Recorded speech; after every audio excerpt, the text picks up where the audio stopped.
Welcome back to the Create Harmony podcast. So just imagine yourself stepping into a space where the pace is unhurried and the noise of the day begins to fade. It's a place where you can hear the soft rhythms of nature guiding your heart.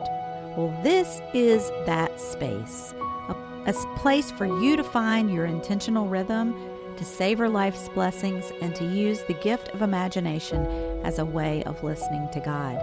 So this is episode 152, and I am your host, Sally Burlington, and today we are going to talk about the in crowd. And I made air quotes with my fingers when I said that. Those are the people who have it all figured out. So the in crowd, they're easy to spot. They always seem to know where to be, what to wear, what to say. They move together. They're confident. Everything they do looks effortless. When you see them, they're laughing and they have flashes of connection. They have all sorts of inside jokes that sound like the language of belonging. Now, from the outside, the in crowd looks pretty shiny. They look full of energy. They look full of certainty. They seem really comfortable in their skin and comfortable in every moment, wherever they are. Being, quote, in often comes with maybe some unspoken rules, some ways to dress, how to look, what to believe, even when to speak. And it can feel like safety to be part of the in crowd, but it also can feel like a cage. And sometimes if you look closely, you can see the edges of the in crowd's comfort. A little flicker of exhaustion, or maybe just the pressure to stay seen, to stay relevant, to stay, in air quotes, in. And the main reason the in crowd holds so much power is because we all want to belong. We want to have that feeling of belonging. We want to be seen. We want to be accepted. We want to be part of something bigger than ourselves. But here's the funny thing about the in crowd. Even the people who are deeply in it don't always feel that sense of belonging. They're always questioning themselves with that lingering question of, do I really fit in? Do I really matter here? And they are always spending a lot of time working to keep themselves in the in crowd. Now, you might be asking yourself, why are we spending all of our time talking about this? This does not at all align with everyday joys and using your imagination as a way of listening to God. How does this align with the rest of our content? But stay with me, because we're getting ready to talk about another kind of in crowd. And this other kind of in crowd is one that is always, always inviting us in. And this new in crowd is the Trinity. It's the Father, the Son, and the Holy Spirit. It's our triune God. And what's offered by this in crowd is the most beautiful kind of belonging you can imagine. It's one that isn't earned. You can't perform your way in. It's not measured. God's invitation is open and gentle and constant. And when we say yes to it, we find that feeling of peace that we've been chasing. We come to that deep sense of home and harmony that we've been looking for.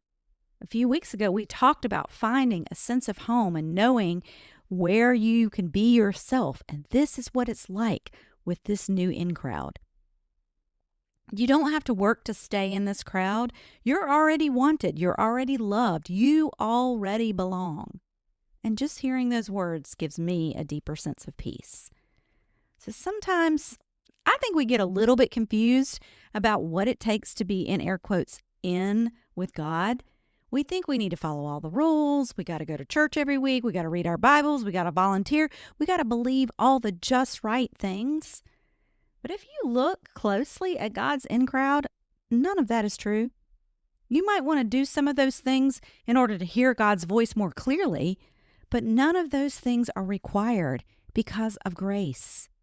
And when you think about this new version of the in crowd, that old version doesn't really hold quite as much power. So here's to keeping our focus collectively on the holy in crowd this holiday season. And so as we transition into the holiday season, it's time for me to let you know that I'm going to take some time this December to slow down, really savor the season. So instead of putting out brand new episodes all throughout the month of December, I'm going to be focusing on all the good things that are happening in my life. But if you need to keep your connection with Create Harmony this month, you do have an option. You can revisit episodes 50 through 54. So this is going back a little bit. In each of these episodes, what we did was walk you through the process of seeing the nativity as if you were a character on site at the time. So the first week we look at the nativity from the perspective of the star, and then we go through the shepherd and Mary and Joseph. And when you're listening to these meditations, you feel like you're really stepping into the story of the birth of Christ, like you were really there. And this is a great way to feel like you're being brought closer in to the holy in crowd. So really check that out. That is episodes 50 through 54. You can listen to them one a week or just listen to them all at once. And that will give you more deep peace throughout the holiday season.